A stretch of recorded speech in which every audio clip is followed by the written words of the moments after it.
হ্যাঁ রে বন্ধু, বলছি কি আমার মনে হয় না যে হচ্ছে তোর নাড়ি ভুড়ি এত খাদ্য খাবার বেরিয়ে গেছে মনে হয়। হ্যাঁ মাথায় পানি দিলে বেশি যাবে। শিওর? শিওর একদম, তার মারে না। ইস, কি করবো এখন? পানি পানি এইবারই পানি নিয়ে ফেলে তো তা হ্যাঁ মাথায় যেই পানি পড়বে না দৌড় মারবে যদি হাত পা ভালো থাকে।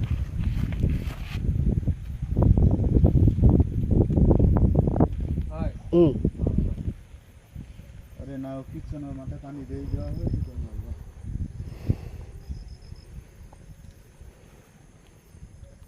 মারা গেছে মনে হয় এইমাত্র, মনে হয়। হ্যাঁ এইমাত্র মারা গেল। এই মারা গেল মনে হচ্ছে এখনই। এইমাত্র মারা গেল ভাই। এখনই মারা গেছে আমার মনে হচ্ছে। তো আর চোখ টোক কিচ্ছু নড়ছে না, শেষ। এইমাত্র মারা গেল। ইস রে আল্লাহ। চলদিন আমার বেড়া সব ফুল আছে তার মধ্যে। আসুন।